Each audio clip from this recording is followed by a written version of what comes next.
Brothers and sisters, and welcome to our Bible reading and intercessory prayer time. Church, tonight we come before the Lord with open hearts. Let this be our prayer and our declaration that every part of who we are belongs to Him. The Word of God reminds us in Romans chapter 12, verse 1, offer your bodies as a living sacrifice, holy and pleasing to God. This is your true and proper worship. So wherever you are tonight, I invite you to worship with me. Lay down your worries, lift your voice, and let us honor God with all that we are.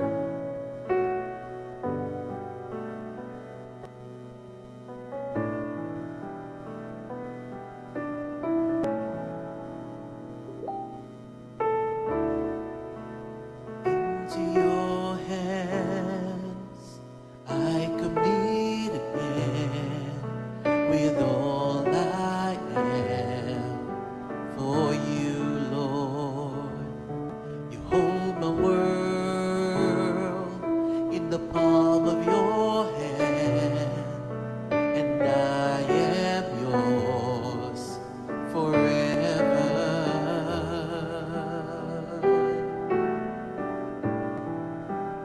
Jesus, I believe in you. Jesus, I belong to you. You're the reason that I live, the reason that I sing with all I am.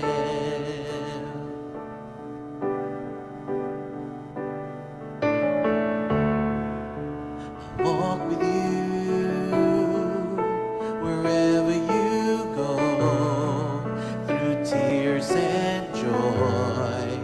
I'll trust in you, and I will live in all of your ways, your promises forever.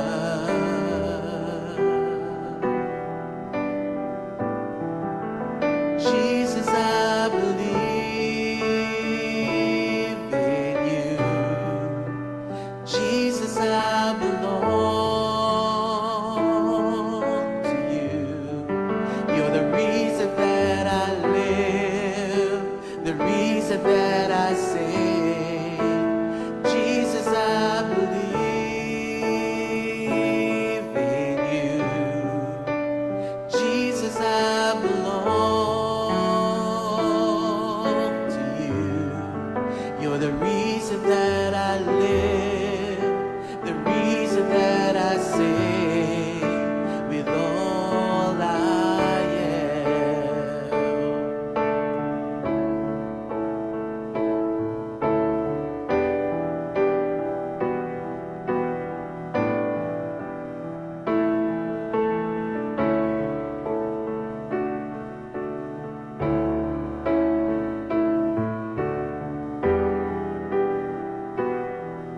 Church, let us worship God together. I will worship.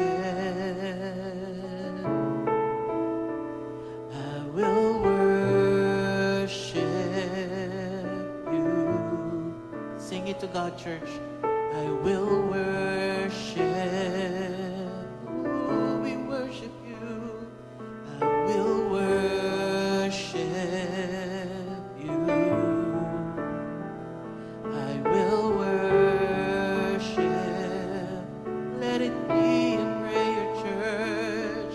I will worship you. I will worship. Lift up your voices, church.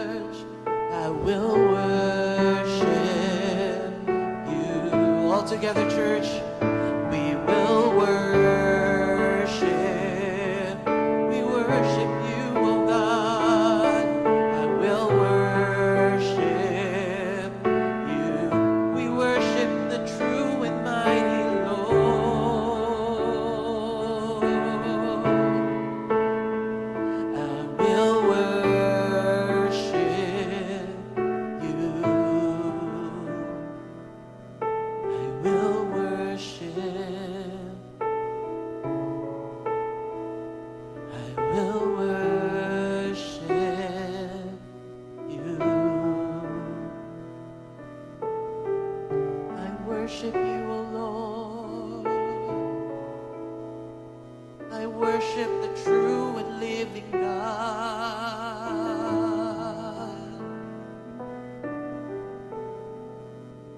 Jesus, I believe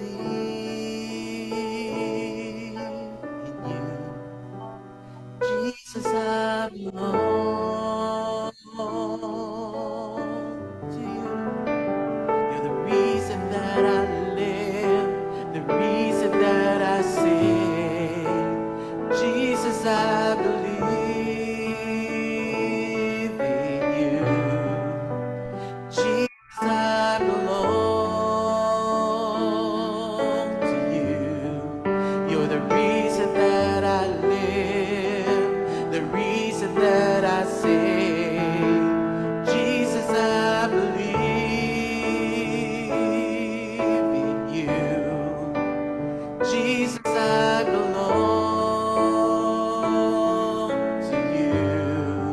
You're the reason that I live, the reason that I sing with all I am. With all I am, oh Lord, I believe in you. My Jesus, you are my Lord.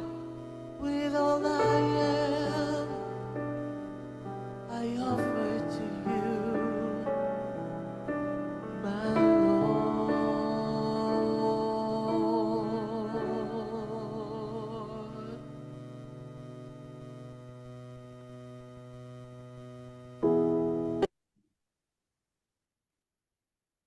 Isang mapagpalang gabi po para sa ating lahat na narito ngayon. Nagkakatipon-tipon po tayo upang muli ay makapiling natin ang ating Panginoon. Kaya sa gabing ito, tayo pong lahat na narito sa Zoom at sa FB live streaming po natin, samahan niyo po ako sa pangunahing panalangin bago po tayo magsimula. Panginoon, pinupuri ka namin at sinasamba, dinadakila sa aming buhay.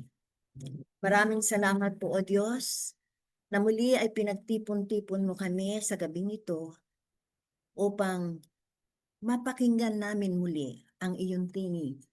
Mapakinggan po namin muli at mapag-aralan ang mga salita na nagmumula sa iyo.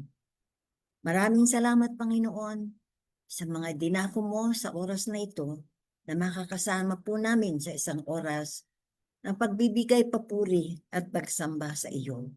Buksan mo po ang aming mga puso upang sa ganoon lubusan namin maunawaan, Panginoon, ang mensahe na ipagkakaloob niyo sa amin ngayong gabi. Maraming salamat po at ito'y dalangin namin sa pangalan ni Jesus.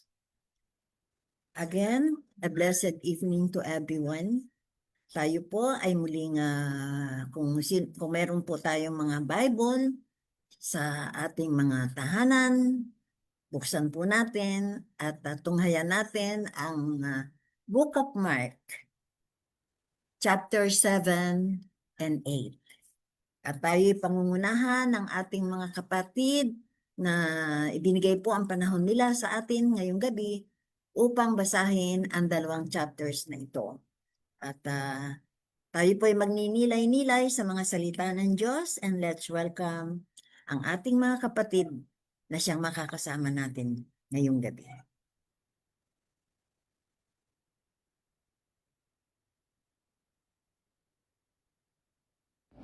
Mark chapter 7.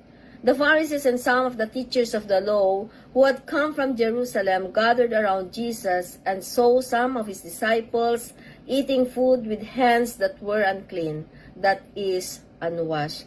The Pharisees and all the Jews do not eat unless they give their hands a ceremonial washing, holding to the traditions of the elders.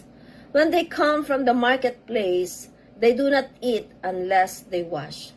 And they observe many other traditions, such as the washing of cups, pitchers, and kettles. So the Pharisees and teachers of the law asked Jesus, Why don't your disciples live according to the tradition of the elders instead of eating their food with unclean hands?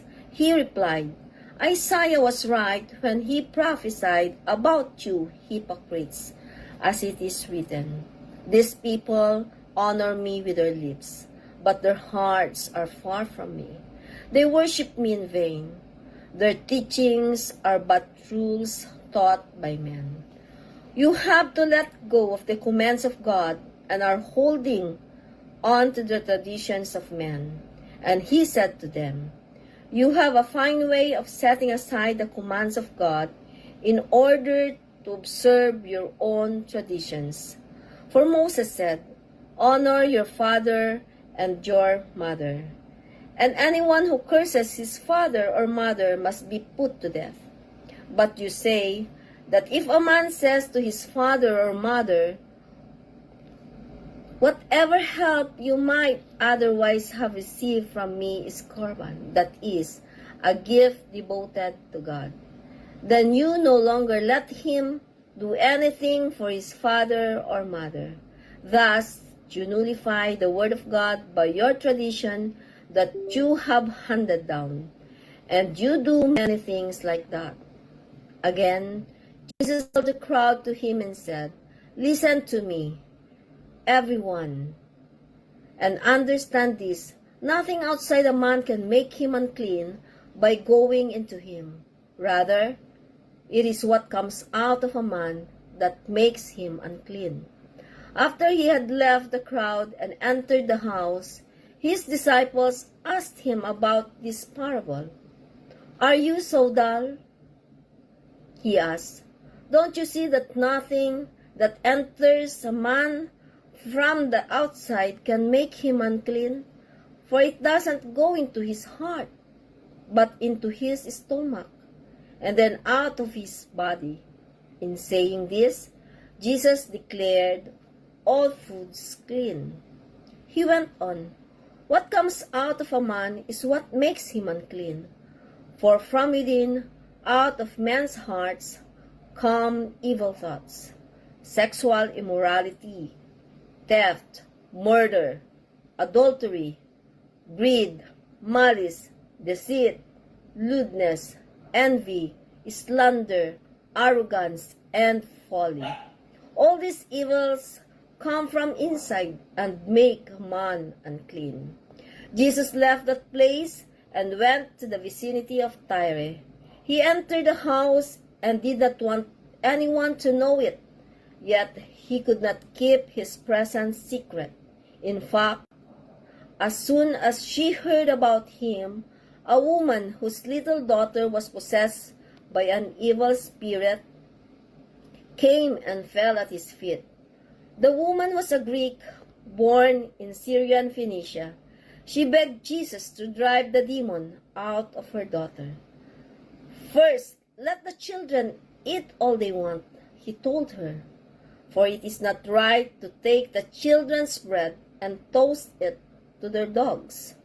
Yes, Lord, she replied, but even the dogs under the table eat the children's crumbs. Then he told her, For such a reply, you may go. The demon has left your daughter. She went home and found her child lying on the bed, and the demon gone. Then Jesus left the vicinity of Tyre and went through Sidon, down to the Sea of Galilee and into the region of the Decapolis. There some people brought to him a man who was deaf and could hardly talk. And they begged him to place his hand on the man. After he took him aside, away from the crowd, Jesus put his fingers into the man's ears, and he spit and touched the man's tongue. He looked up to heaven and with a deep sigh said to him, Ephphatha, which means be opened. At this, the man's ears were opened, his tongue was loosened, and he began to speak plainly. Jesus commanded them not to tell anyone, But the more he did so, the more they kept talking about it. People were overwhelmed with amazement. He has done everything well, they said. He even makes the deaf hear and the mute speak.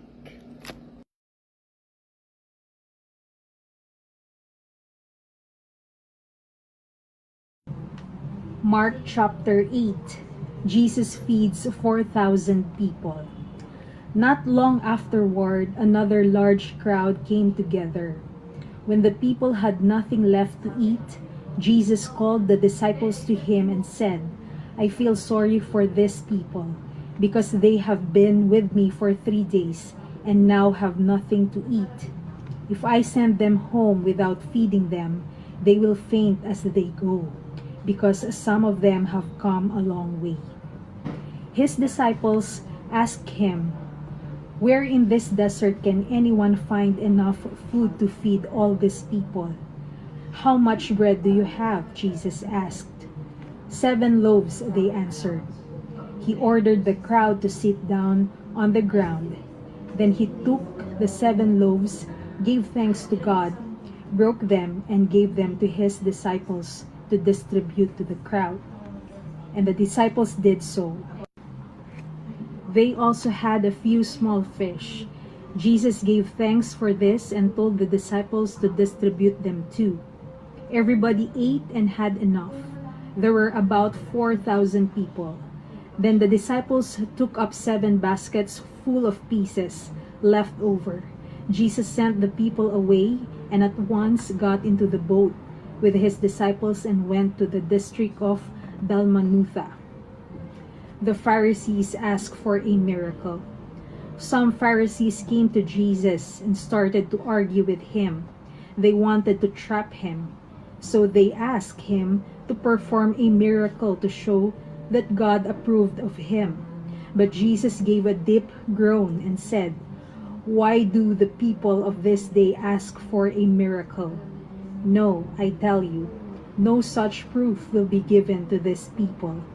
He left them, got back into the boat, and started across to the other side of the lake. The yeast of the Pharisees and of Herod. The disciples had forgotten to bring enough bread and had only 1 loaf with them in the boat. Take care, Jesus warned them, and be on your guard against the yeast of the Pharisees and the yeast of Herod. They started discussing among themselves. He says this because we don't have any bread. Jesus knew what they were saying, so he asked them, Why are you discussing about not having any bread? Don't you know or understand yet? Are your minds so dull? You have eyes, can't you see? You have ears, can't you hear? Don't you remember when I broke the 5 loaves for the 5,000 people? How many baskets full of leftover pieces did you take up? 12, they answered. And when I broke the 7 loaves for the 4,000 people, asked Jesus, how many baskets full of leftover pieces did you take up? 7, they answered. And you still don't understand, he asked them. Jesus heals a blind man at Bethsaida. They came to Bethsaida, where some people brought a blind man to Jesus and begged him to touch him. Jesus took the blind man by the hand and led him out of the village. After spitting on the man's eyes, Jesus placed his hands on him and asked him, Can you see anything? The man looked up and said, Yes, I can see people, but they look like trees walking around. Jesus again placed his hands on the man's eyes. This time the man looked intently. His eyesight returned, and he saw everything clearly. Jesus then sent him home with the order, Don't go back into the village. Peter's declaration about Jesus. Then Jesus and his disciples went away to the village near Caesarea Philippi. On the way, he asked them, Tell me, who do people say I am? Some say that you are John the Baptist, they answered. Others say that you are Elijah, while others say that you are one of the prophets. What about you? Jesus asked them. Who do you say I am? Peter answered, You are the Messiah. Then Jesus ordered them, Do not tell anyone about me. Jesus speaks about his suffering and death. Then Jesus began to teach his disciples, The Son of Man must suffer much and be rejected by the elders, the chief priests, and the teachers of the law. He will be put to death, but 3 days later he will rise to life. He made this very clear to them, so Peter took him aside and began to rebuke him. But Jesus turned around, looked at his disciples, and rebuked Peter. Get away from me, Satan, he said. Your thoughts don't come from God, but from human nature. Then Jesus called the crowd and his disciples to him. If any of you want to come with me, he told them, you must forget yourself, carry your cross and follow me. For if you want to save your own life, you will lose it. But if you lose your life for me and for the gospel, you will save it. Do you gain anything if you win the whole world but lose your life? Of course not. There is nothing you can give to regain your life.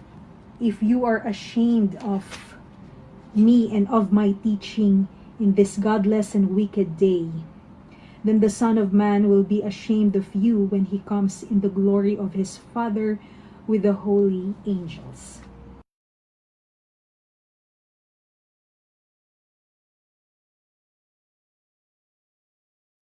Amen.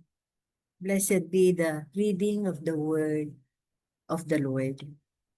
Maraming salamat po, Sister Nelly Pimentel and Sister Winnie Ann Roque. That God bless you na ipinagkaloob niyo ang inyong panahon para sa oras na ito na basahin ang mga salita ng Panginoon. Kaya sa gabing ito, mga kapatid, ay sasamahan tayo ni Sister Felinel Mariano, isa sa ating mga young adults or young professional, na siya naman ang magbabahagi sa atin ng isang mensahe na nagmumula po sa binasa ng mga chapters from chapter 7 and 8 of Mark. And dito po ay maunawaan natin kung ano po ang mensahe ng Panginoon para sa atin. At ating pong dinggin si Sister Felinel na siyang makakasama natin sa oras na ito.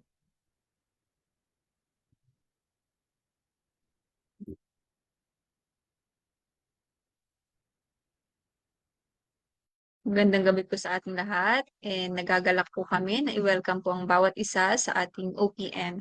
So kanina po binasa po natin ang Mark chapter 8 and this night we will be hearing an exhortation po from verses 22 to 26. So samahan niyo po ako na basahin ang ating text sa gabing ito po.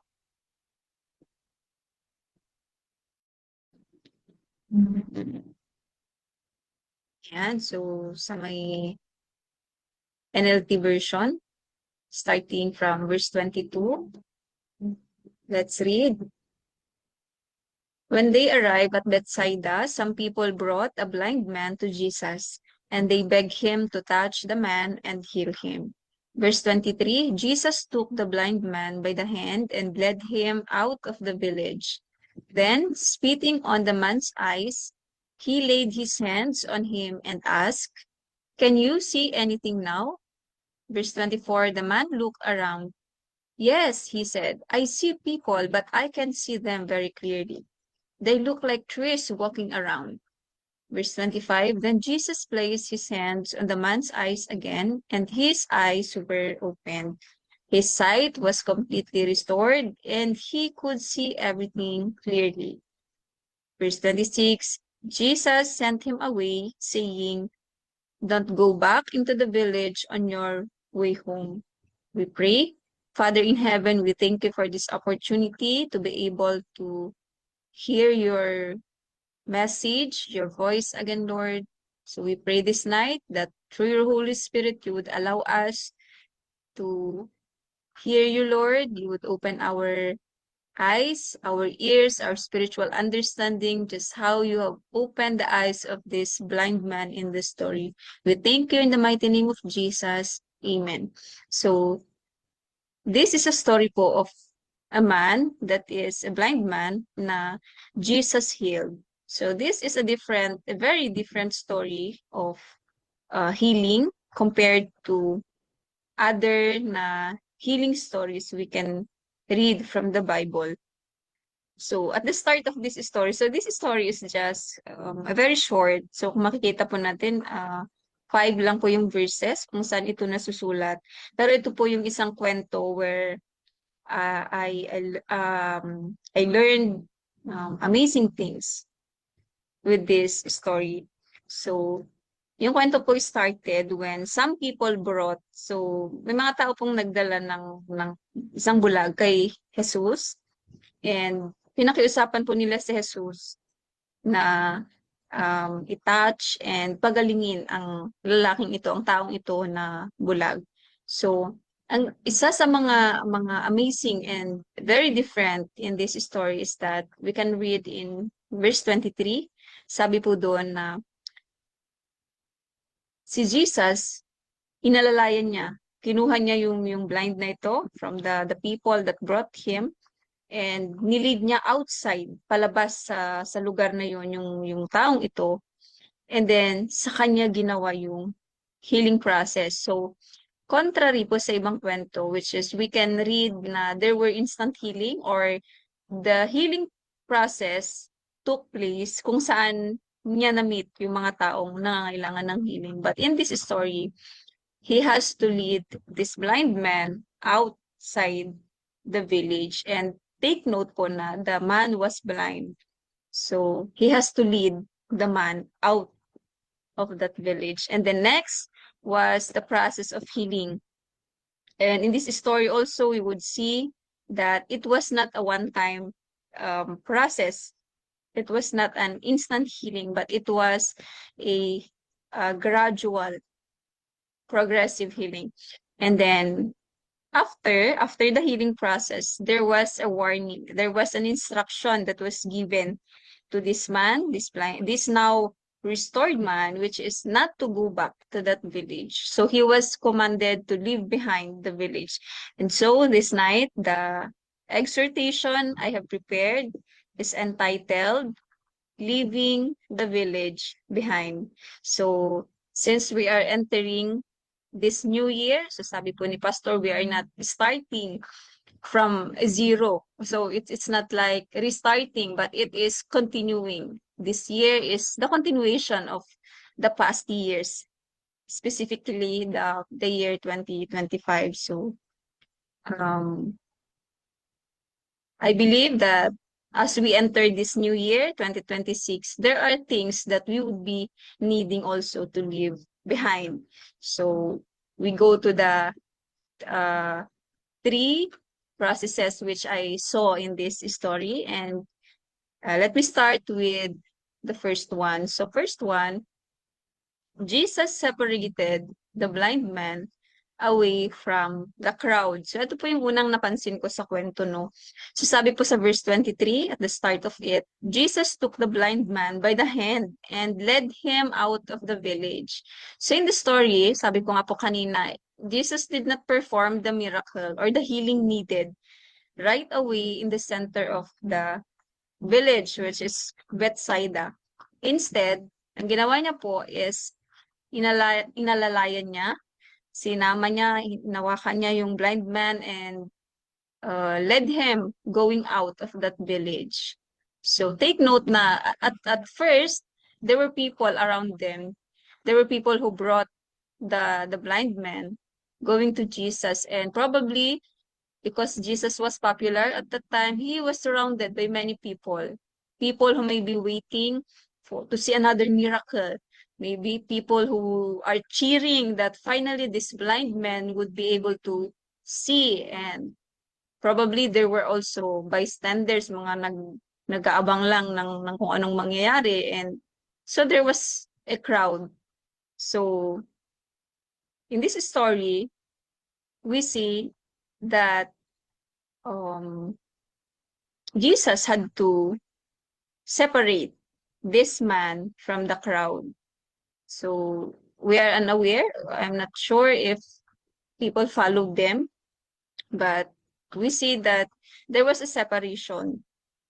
There needs to be a separation in this case. So although the blind man, was accompanied by people, but before the healing process, his healing process took place, he has to be separated by Jesus first from the crowd. So when we say separation, so at times it talks about um, being detached or ending of relationships, being away from other things, from other people.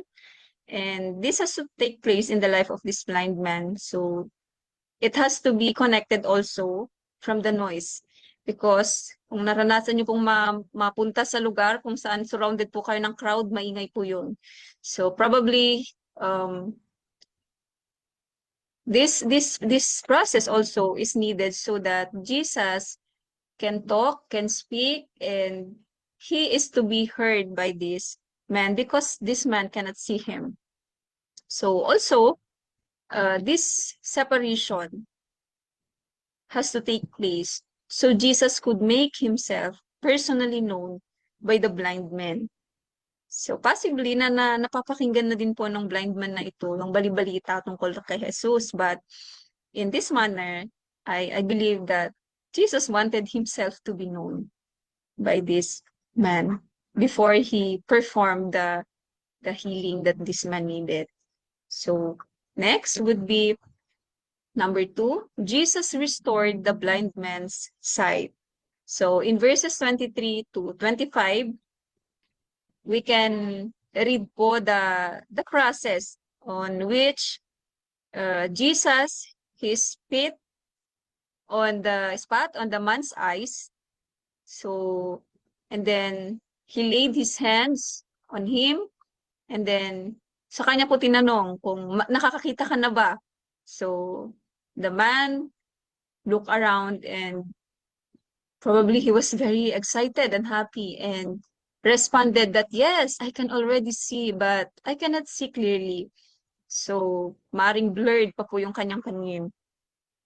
And again, sabi po sa Bible na, again, Jesus placed his hands on the man's eyes, and this time, the eyes were open. So, kanina, nakakita po siya, pero hindi pa pala open yung kanyang eyes. But this time, his sight was completely restored, and he could now see clearly. So, there was a restoration of his sight. So, this story also is a unique na healing story because it took a two process or two stage. And by this story, Jesus reveals that spiritual clarity is often a progressive journey. So, dun sa first touch, so nakakita naman po yung blind, but it was a blurry vision. And then the second touch, doon na po siya nakakita. So in this, we can see that Jesus remains patient. So he touches the man again until his sight is restored to 20/20 clarity. And then the third would be Jesus commanded the restored man to leave the village behind. So this is one of the very significant part of the story which I have noted na sabi po sa verse 26, doon po ito po yung ending nung kwento na to na nasulat po sa Mark chapter 8. Jesus sent him away saying, so there was an instruction and it was a strict instruction saying, don't go back into the village on your way home. So makikita po natin dito that Jesus was very intentional concerning the village. There must be something about the village that is connected to the restoration of that person. So, pwede po nating ma-imagine na sa village na yon, dun po siya nagkaroon ng circle of friends, possibly. Dun po sa village na yon, he was known as a blind man. His identity was being blind, probably begging, and he was dependent on other people. So his day-to-day routine is tied to that village. But before his healing happened, Jesus had to took him away from that village. So there is something about that village that he has to be taken out from that village. And so, dito po makikita po natin na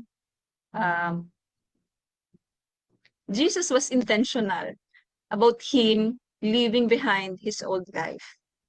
Hindi lang po siya binigyan ng kailangan niyang ng sight, but Jesus also is intentional about him leaving behind his old life. And also in this instruction of Jesus was a word that he needs to move into a new direction, the new direction of his new life. So he was instructed to not go back to that village on his way to home. So there could be something in that direction in his home awaiting for him. So the Lord Jesus instructed him na not to go back, not to be distracted, not to be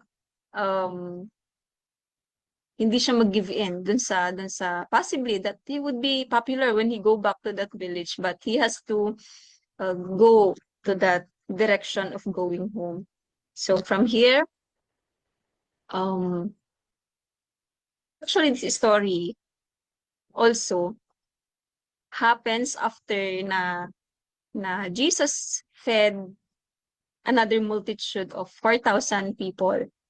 And that time, that is another time po na nagpakain siya ng multitude aside from feeding the 5,000 men. And that time, he was still not revealed to his disciples. Hindi pa po siya revealed, hindi pa po siya nakikilala ng kanyang mga disciples. Nakikita na nila yung mga amazing things that he had done, he had performed, yet their understanding is still limited. So this story also tells us even the disciples, yung their journey with the Lord Jesus has to be in a progressive manner, that their spiritual journey took place in a progressive manner. So with this story, we can learn that in life, separation has to happen.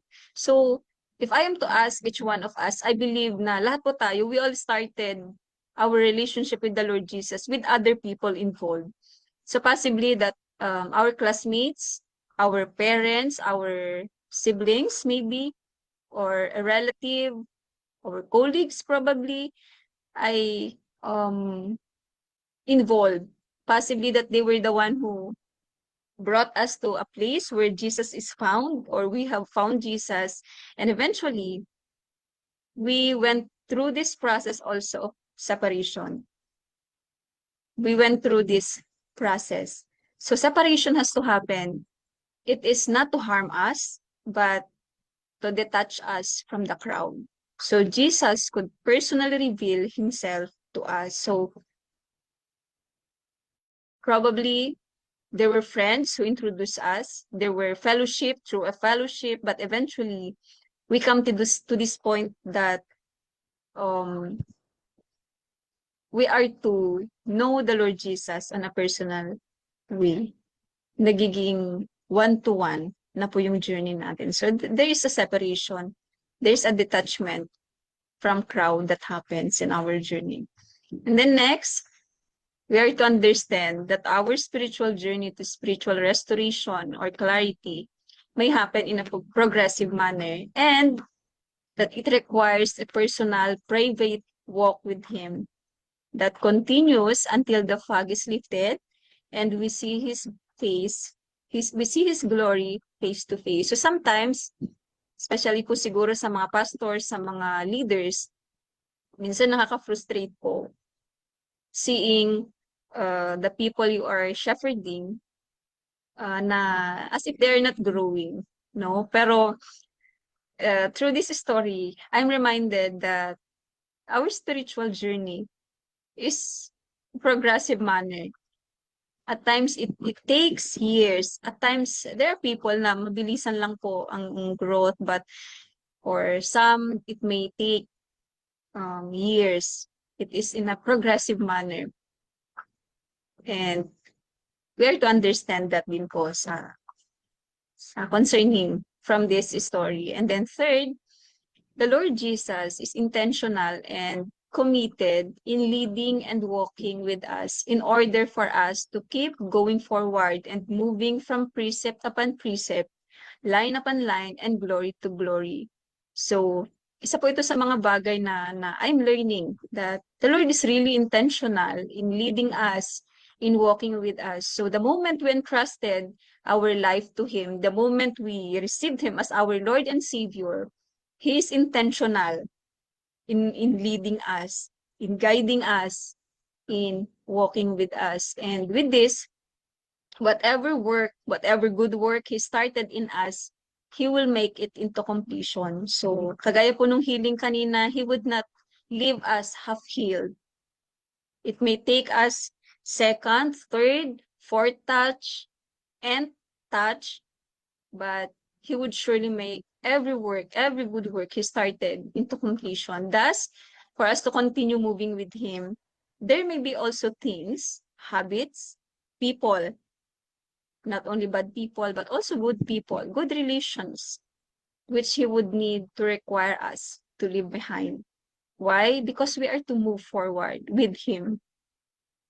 We are to continue moving with Him towards the destiny, the plans He has set for each and every one of us. And with this, thank you po sa pakikinig, and let's have a wonderful, a blessed New Year 2026 ahead, walking with our Lord Jesus. Thank you po.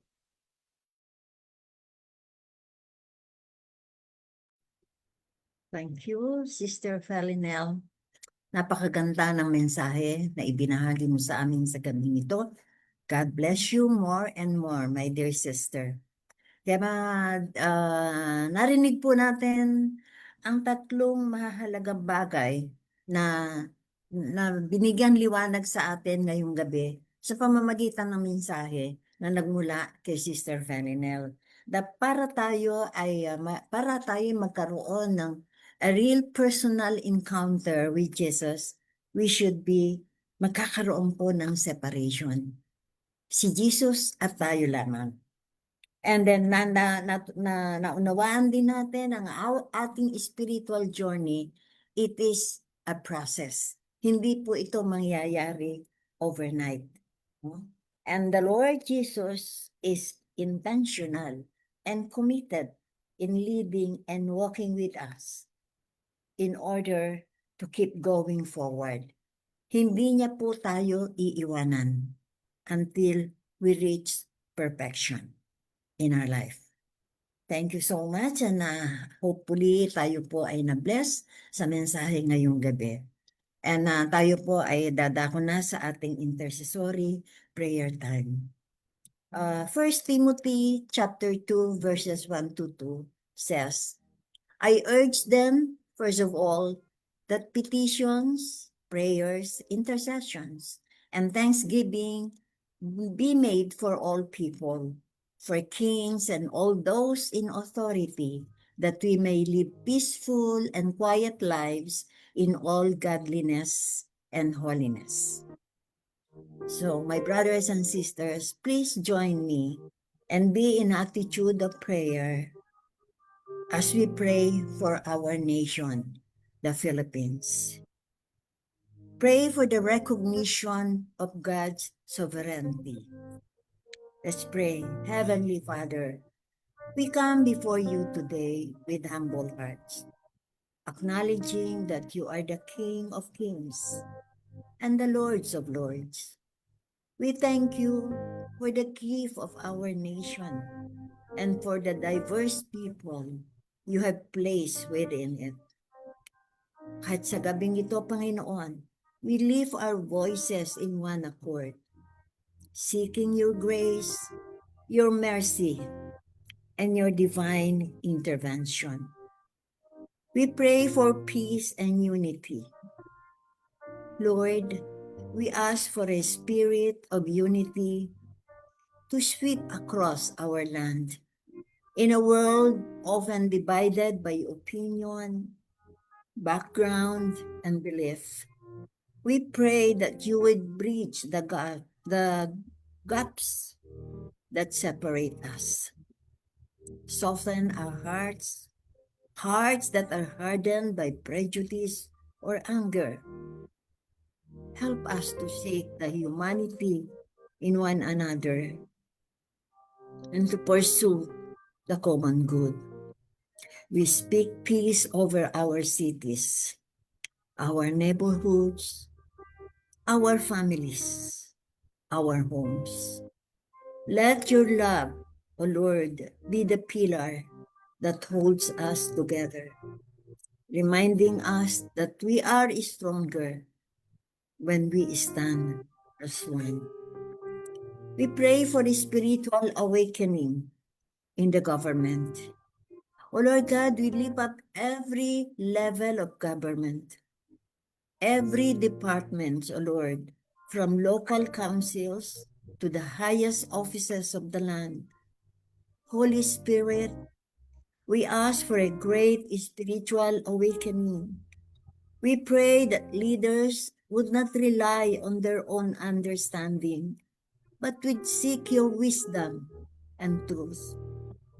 Grant them, O Lord, hearts of integrity, compassion, and justice. We pray that those in authority would encounter your presence, leading to decisions that honor you and serve the people with righteousness. Let your light shine in the halls of power, eliminate corruption, and replace it with a desire for holy service.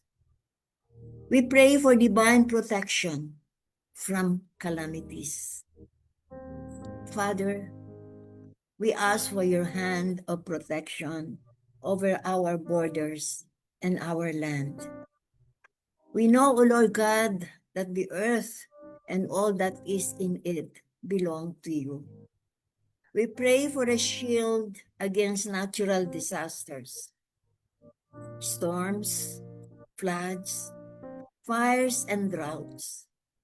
We ask for your mercy to prevail over our climate and our country. Guard the vulnerable, protect our infrastructures, and give us the wisdom to be good stewards of the environment. We declare, O Lord, that you are our refuge and our fortress, our God in whom we trust. We commit this nation unto your hands, believing that you are working all things together for good.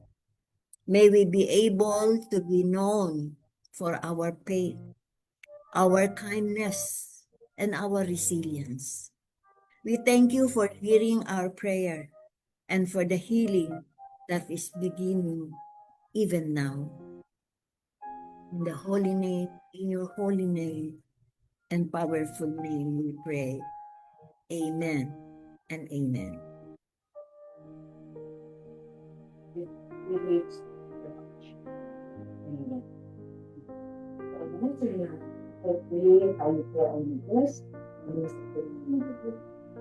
Tayo po ay dadaan sa ating Holy Prayer. First Timothy chapter 2 verse 11. Yes. I urge them to support petitions, prayers, intercession, and thanksgiving, healing for all people, the kings and all those in authority, that we may live peaceful and quiet lives in all our needs and family. Brothers and sisters, please join me and be in attitude of prayer. We pray for our nation. Pray for the recognition of God's children. Pray. Heavenly Father, come before you. Now we pray for the and the Lord. We thank you for the food, for the diverse people that place with.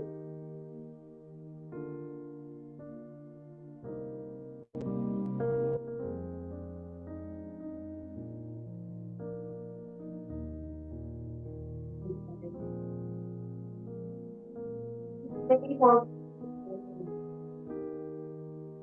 it. My space. Church, come with me and join with me as we pray for the church. We thank you for the gift of the church, O Father, not as a building, but as a living, breathing body of believers. We thank you for calling us together to worship, to grow, and to serve. We acknowledge that without your Spirit, we can do nothing, but through your strength, all things are possible. Let us pray for the empowerment for leaders and families. Lord, we lift up our head pastor and his family. We ask for a special hedge of protection around their home, their health, and their hearts. Strengthen them, O Lord, so they may run the race without growing weary. We also bring before you the pastors of our daughter churches, our ministry heads, deacons, and elders. Holy Spirit, fall afresh upon them. Grant them a double portion of your power and wisdom. We pray that they would lead not by human effort, but with a spirit of deep humility, absolute commitment, and unwavering dedication. Let them be examples of Christ-like love, serving the flock with joy and integrity. Renew their vision daily and remind them that their labor in the Lord is never in vain. Church, join me as we pray for the church as a sanctuary for souls. Father God, we pray for the atmosphere of our church. We ask that every time our doors open, your presence would be felt tangibly. Make this church a true sanctuary, a refuge for the broken, the lonely, and the searching. We pray for every soul that enters seeking inner peace. Let them find it in the stillness of your spirit. May our church be a place where spiritual transformation is the norm, not the exception. Let lives be changed, addictions broken, and hope restored. We pray that everyone seeking truth would encounter your word in a way that pierces the heart and brings about a lasting new birth. Let this be a house of healing and a beacon of light in our community. And as we pray for the dedication to God's will, Lord, let our church be a reflection of your kingdom on earth. May we be united in purpose, fervent in prayer, and bold in our witness. We give you all the glory for the growth we see and the lives that are being touched. Use us as your instrument to bring heaven to earth in the mighty name of Jesus. Church, join me as we pray for blessing for our pastor. Heavenly Father, today we lift up our beloved pastor, Conrado Lumahan, thanking you for the gift of his life and leadership. As he celebrates another year, we pray that you pour out your abundant blessings upon him. Grant him good health, renewed strength, and wisdom to continue guiding our congregation in your ways. May your presence surround him, encouraging his heart and inspiring his vision. Fill him with joy that overflows, peace that surpasses understanding, and courage to face every challenge. Let his words and actions reflect your love and grace so that many more lives may be touched through his ministry. According to Jeremiah chapter 3 verse 15, and I will give you shepherds after my own heart, who will feed you with knowledge and understanding. Lord, continue to mold our pastor into a shepherd after your own heart. May your favor rest upon him today and always, and may he be encouraged by your promises and faithfulness. We thank you for the blessing he is to our church family. And all of this we pray in the mighty name of Jesus alone. Amen. Amen. Church, dear brothers and sisters, as we pray for the Christian family, let's meditate on Psalm chapter 121, verses 7 to 8. The Lord will keep you from all harm. He will watch over your life. The Lord will watch over your coming and going, both now and forever. And in Proverbs 22, verse 6, start children off on the way they should go, and even when they are old, they will not turn from it.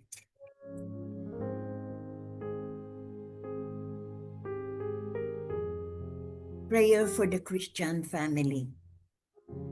Heavenly Father, we come before you, acknowledging that you are the designer of the family. We thank you for the sacred bond of kinship and the home as a place of grace. Today, O Lord, we lift up every Christian family, asking that you would be the center of their lives, the foundation of their homes, and the source of their strength. For the fathers, O Lord God, who is the pillar of every family, we ask for the strength of our character to lead with love and the wisdom to provide spiritual direction. Make them men of integrity who reflect your fatherly heart. And for the mothers, we pray for a spirit of discernment, patience, and agape love. Grant them the grace to manage the home with wisdom and to pour out your love upon their families. We pray for unity between husbands and wives. Let their marriages be a testimony of your covenant love. Give them one mind and one heart as they navigate the challenges of life. And help them, O Lord, to model the fruits of the Spirit, love, joy, and peace to their children every day. We pray for children and the next generation. In a world that offers many distractions and false truths, we ask that you anchor their souls in your word. Give them a hunger for righteousness, O God, and a heart that they recognizes your voice. Protect their minds from the influences of the enemy and surround them with godly friendships. As they grow, let them also grow in favor with you and with others. We pray that they would develop a personal, unshakable faith that remains steadfast as they go out into the world. Let them be arrows in the hands of a warrior, sent out to make a difference for your kingdom. We pray for divine protection and spiritual guidance. Lord, we ask for a hedge of protection around every Christian household. Guard them from physical harm, sickness, and the schemes of the enemies. Let your angels encamp around their homes. We ask for your spiritual guidance in every decision, whether it is a choice about education, finances, or career. Let your Holy Spirit be the still small voice saying, "This is the way, walk in it." Transform our homes into small sanctuaries where your presence is felt and where your presence surpasses all understanding. Father, we pray that these families would be lights in their communities.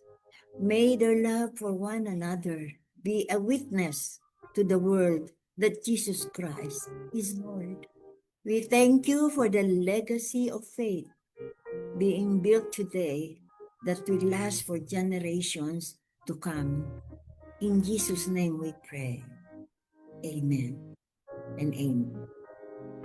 Dadako po tayo ngayon sa panalangin para sa may mga karamdaman.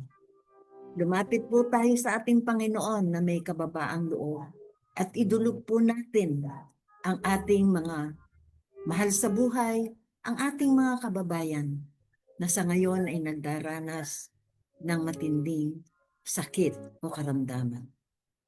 Panginoon, lumalapit kami sa inyo ngayon bilang mga tagapamagitan. Tumatayo para sa nahihirapan at may karamdaman. Inaalay namin sa inyo ang aming kapamilya, kaibigan at kapwa na lumalaban sa sakit.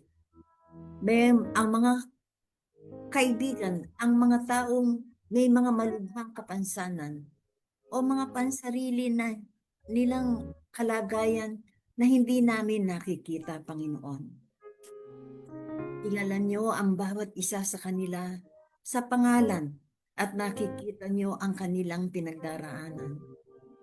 Samo namin, Panginoon, samahan niyo sila sa kanilang mga silid sa ospital, sa kanilang mga higaan, at sa mga sandali ng kanilang matinding pagkapagod. Ipadama niyo sa kanila, O Diyos, ang iyong presensya at ang wagas mong pag-ibig. Ipaalala mo sa kanila na hindi sila kailanman nalilimutan at hindi sila nag-iisa.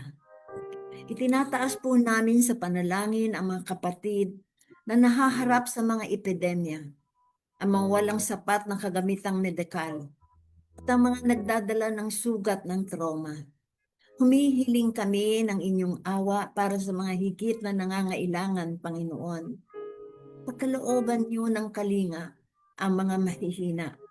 Palakasin sila at bigyan ng katatagan ang mga nagdadalamhati.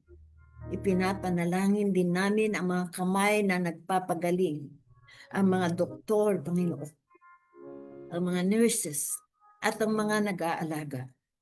Bigyan niyo sila ng pambihirang lakas, O Lord. Matalas na pag-iisip at pusong may malasakit habang nagsisilbi bilang instrumento ng iyong kapayapaan at pagpapagaling. Naway maghari ang kapayapaan sa bawat tahanan at bawat pusong kinakatawan ng panalangin na ito.